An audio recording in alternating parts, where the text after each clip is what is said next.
आज की इस वीडियो में हम समझेंगे घोष और अघोष वर्ण के बारे में। बहुत सारे एग्जाम में जो है अधिकतर जो है घोष अघोष के बारे में जो पूछा जाता है और अल्पप्राण महाप्राण के बारे में पूछा जाता है। तो आज की इस वीडियो में हम सिर्फ घोष और अघोष के बारे में चर्चा करेंगे और पूरे विस्तार से समझेंगे, इस ढंग से समझेंगे कि कभी भी हमको इस टॉपिक को लेकर के फिर दोबारा पढ़ने की जरूरत नहीं पड़ेगी। तो चलिए हम आप पहले देख लेते हैं यहाँ पर जो है घोष वर्ण और अघोष वर्ण, इन दोनों के बारे में पढ़ेंगे। तो सबसे पहले हम पढ़ लेते हैं घोष वर्ण के बारे में। जैसे कि आप देख सकते हैं यहाँ घोष वर्ण लिख दिए हैं और घोष वर्ण कौन कौन से होते हैं, किसको घोष वर्ण कहते हैं, उनको समझने के लिए सबसे पहले हम इनकी परिभाषा देख लेते हैं। तो इनकी परिभाषा जो देख सकते हैं यहाँ पर लिखा हुआ है, जिन वर्णों के उच्चारण में स्वर तंत्रियां जो हम बोलते हैं ना, तो हमारी जो स्वर तंत्रियां होती है, आप लोगों को पता होगा कि स्वर तंत्रियां जो होता है यहाँ पर जैसे ये हो गया, मुंह का जीवा हो गया, दांत हो गया और तालु हो गया, ये सब जो आपस में टकराती है, तो यानी कि स्वर तंत्रियों में जो कंपन होता है, यानी जब हम बोलते हैं तो हमारे जितने भी स्वर तंत्रियां होते हैं जिससे आवाज बनती है यानी कि आवाज निकलती है, वो आपस में कंपन करती है यानी टकराती है।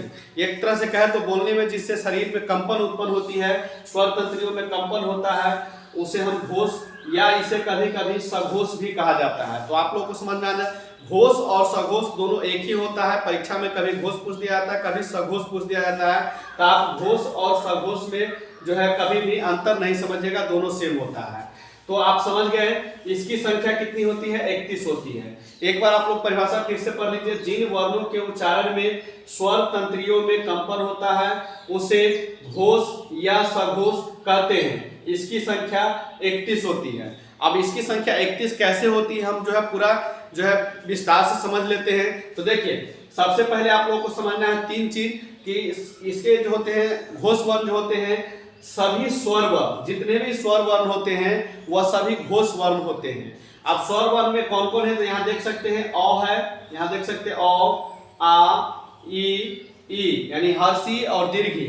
उसके बाद उ हर्षु दीर्घ, री, ए, ऐ, उसके बाद ओ, औ। तो ये टोटल हो गए, यानी कि ये सभी स्वर जितने भी स्वर वर्ण हैं तो आप गिन सकते हैं कितने हैं, 1 2 3 4 5 6 7 8 9 10 11, यानी 11 स्वर हो गए।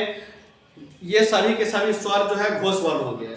इसके बाद आपको आ जाता है प्रत्येक व्यंजन वर्ग का तृतीया, प्रत्येक व्यंजन वर्ग का तृतीया, चतुर्थ और पंचम वर्ण, यानी तीसरा वर्ण, चौथा वर्ण और पांचवा वर्ण। अब चलिए देख लेते हैं प्रत्येक व्यंजन वर्ग का। तो व्यंजन वर्ग कितने हैं, तो व्यंजन वर्ग आप लोगों को 5 है, जो कि हम पिछले वीडियो में आप लोगों को समझाए थे जब वर्ण के बारे में पढ़ाए थे। तो उस वीडियो को भी देख लीजिएगा, ऊपर आई बटन में डिस्क्रिप्शन जो है हम आपको लिंक दे दिए हैं। तो जैसे कि आप देख सकते हैं यहाँ पर प्रत्येक व्यंजन वर्ग, तो व्यंजन वर्ग 5 होते हैं, जैसे कि कवर्ग, चवर्ग, टवर्ग, तवर्ग, पवर्ग। ये कवर्ग का मतलब होता है क ख ग का जितना भी होता है, क ख ग से लेकर के अंग तक ये कवर्ग के अंतर्गत आता है। उसके बाद चौ छ ज का जो होता है, चौ से लेकर के यहाँ तक ये चौवर्ग कहलाते हैं। उसके बाद टौ से लेकर के आरात तक ये आपको टवर्ग हो जाता है।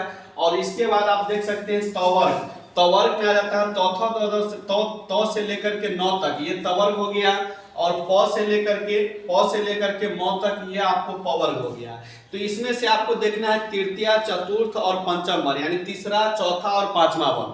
तो तीसरा, तो देखिए पहला, इसको कहेंगे पहला, ये वाला लाइन पूरा है पहला, आप समझ सकते हैं। यहाँ चलिए लिख देते हैं, देखिए ये आपको क वर्ग से लेकर के पवर्ग तक पूरा लिख दिए हैं। इसमें इसको आप ऐसे गिन सकते हैं, पहला, दूसरा, तीसरा, चौथा, पांचवा। तो हमको लेना है यानी कि घोष वर्ण समझना है, तो घोष में है तृतीया, चतुर्थ और पंचम, यानी कि तीसरा, चौथा, पांचवा।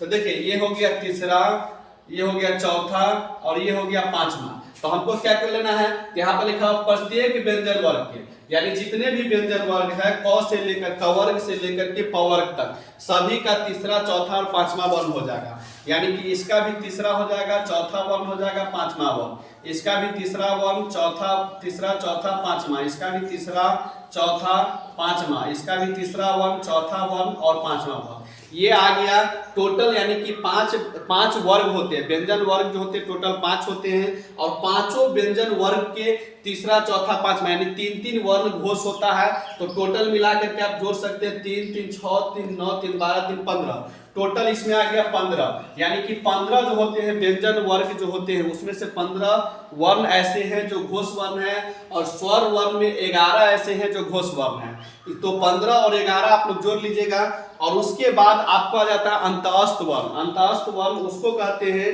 जो आपको यहाँ पर आता है य, र, ल, व, और एक आ जाता है ह। यहाँ देख सकते हैं य, र, ल, व और ह, ये अंतःस्थ वर्ण है। तो इसकी संख्या हो गया 1 2 3 4 5, तो ये हो गया 5। अब टोटल आप जोड़ करके देख सकते हैं 15 5 20 हो गया, और 11 टोटल हमारा हो गया 31। जो आप लोग को हम बताए हैं घोष वर्णों की संख्या कितनी होती है, 31 होती है। तो बस यही आप लोग को याद रख लेना है घोष वर्ण किसको कहते हैं। तो घोष वर्ण जो है जिन वर्णों के उच्चारण में झंकृति कह सकते हैं या कंपन कह सकते हैं उत्पन्न होती है, उसको घोष वर्ण कहते हैं, या इसी को हम कभी कभी सघोष वर्ण भी कहते हैं, जो आप लोगों को पहले ही समझा दिए हैं। और इसकी संख्या पूछेगा कितनी होती है, जो अधिकतर एग्जामों में पूछी जाती है, तो इसकी संख्या कितनी होती है, 31 होती है, ये भी आप लोग को समझा दिए। और 31 कैसे होती है, तो आप कह सकते हैं स्वर वर्ण, जितने भी स्वर वर्ण है तो स्वर वर्ण 11 है, ये 11 हो गया।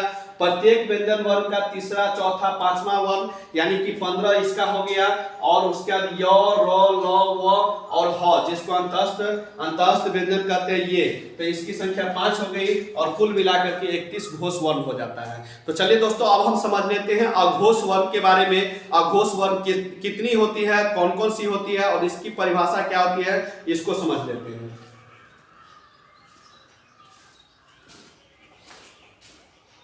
तो आप लोगों ने जो है घोष वर्ण देख ली हैं। अब हम चलते हैं अघोष वर्ण पर।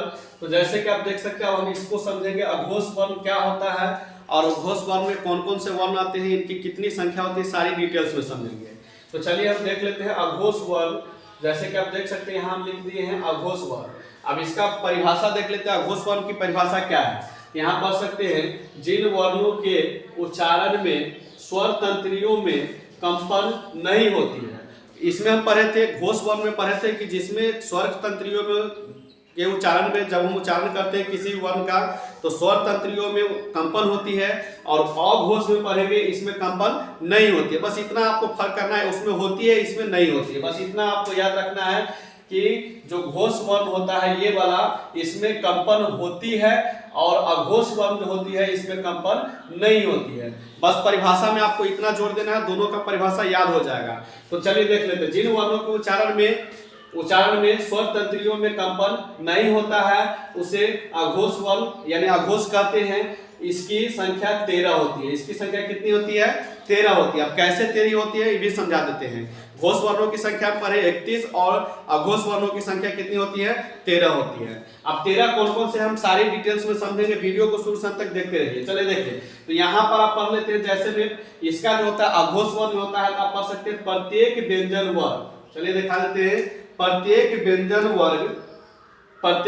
वर्ग का प्रथम और द्वितीय वर्ण। प्रत्येक व्यंजन वर्ग का प्रथम और द्वितीय वर्ण। प्रथम का मतलब होता है पहला यानी पहला, और द्वितीय का मतलब होता है दूसरा। आप गिनती किए थे 1 2 3 ऐसे करके 4 5 ऐसे करके गिने थे। प्रत्येक व्यंजन वर्ण में 5 वर्ण होते हैं, जिसका अगर अघोष वर्ण पढ़ रहे हैं तो अघोष वर्ण में प्रत्येक व्यंजन वर्गों का यानी कि पहला और दूसरा ये हो जाता है, पहला और द्वितीय जो हो जाता है अघोष वर्ण हो जाता है। तो जैसे कि आप देख सकते हैं क वर्ग है, तो क वर्ग का पहला वर्ण हो गया क, और दूसरा वर्ण हो गया ख, ये हो जाएगा अघोष। इसके बाद आ गया च वर्ग, तो च वर्ग में आ जाता है च और छ। इस तरह से होता है ट वर्ग, ट वर्ग में होता है ट और ठ। इसी तरह से त थ प ह, और उसके बाद पांचों वर्ग अगर हम पांचों वर्ग का पहला दूसरा याद कर लेंगे। इसके बाद आता है आपको ऊष्म वर्ण। ऊष्म वर्ण में कौन कौन आता है, तो ऊष्म वर्ण का तीनों स, तालव्य स, मूर्धन्य स और दंत स, जैसे कि हम देख सकते हैं ये तीनों के तीनों 100 जोड़ देंगे इसमें, ये सभी मिलकर के हो जाते हैं आपको अघोष वर्ण। तो आप गिन सकते हैं, 2 इसमें हो गया, 2 कवर्ग में हो गया, 2 चवर्ग में हो गया, 2 टवर्ग में हो गया, 2 तवर्ग में और 2 पवर्ग में। टोटल इसको जोड़ेंगे तो ये आ जाता है 10। टोटल कितना हो गया? 10 हो गया। और उसके बाद आप 3 इसमें जोड़ लीजिए, तो ये 10 और प्लस 3 कर देंगे तो टोटल हो जाएगा 13। तो इस तरह से आपको अघोष वर्णों की संख्या अगर कभी भी पूछता है तो हम कह देंगे 13, और घोष वर्णों की संख्या आपको कभी भी पूछ देगा तो हम कह देंगे 31। तो ये परीक्षा में आपको, अधिकतर परीक्षा में जब व्याकरण से क्वेश्चन पूछे जाते हैं तो घोष वर्ण अघोष वर्ण जो है आपको निश्चित रूप से पूछा जाता है। तो इसमें जो है ज्यादा टेंशन लेने की जरूरत नहीं है। पहला 2 को आप याद कर लीजिए अघोष वर्ण, और उसके बाद ये और ये 3 को याद कर लीजिए, मतलब कि घोष वर्ण अघोष वर्ण 2-2 करके जो है आप याद कर सकते हैं। देखिए अगर इसको हम टर्म में बांटते हैं, अगर ये जो वर्ग हमारा 5 वर्ग है इसको आप देख सकते हैं कि इसमें जो है अभी पढ़े हैं पहला दूसरा पहला दूसरा पहला दूसरा, ये आप क्या पढ़े हैं? अघोष वर्ण। तो यहाँ से यहाँ 2 को आप याद रख लीजिए अघोष वर्ण। इसको एकदम सिंपल है, अघोष वर्ण में कौन कौन आ जाएगा? तो पहला दूसरा। इसके बाद 3 और जो बच जाते हैं यहाँ से लेकर के यहाँ तक, ये वाला, इसको आप 3 को याद कर लीजिए घोष वर्ण। बस हो गया।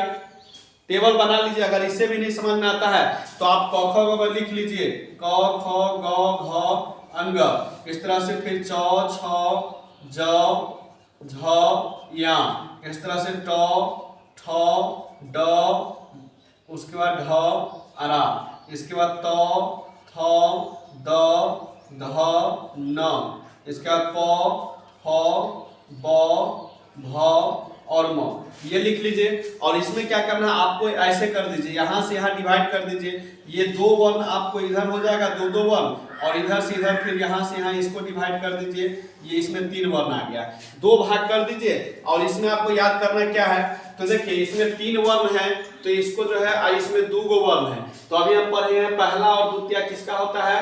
अघोष वर्ण का। तो यानी कि ये वाला जो भाग हो गया ये आपका अघोष हो गया, अघोष वर्ण। और इधर वाला जो भाग हो जाएगा इसको आप कह लीजिए ये होगी, ये वाला भाग हो गया घोष वर्ण। बस हो गया घोष और अघोष, 2 भागों में बांट दीजिए। पहला 2 को रख लीजिए घोष में, और उसके बाद तीसरा चौथा पांचवा को रख लीजिए घोष में। यही घोष और अघोष वर्ण है। तो आशा करते हैं दोस्तों आप लोगों को पूरा वीडियो समझ में आ गया होगा कि घोष और अघोष वर्ण क्या है। अगर आप लोग को एक बार में नहीं समझ में आता है तो इस वीडियो को 1 से 2 बार देख लीजिए, 2-3 बार देख लीजिएगा, निश्चित रूप से घोष अघोष जिंदगी भर के लिए याद हो जाएगा। तो आज के लिए इतना ही, फिर मिलेंगे अगले वीडियो में। धन्यवाद।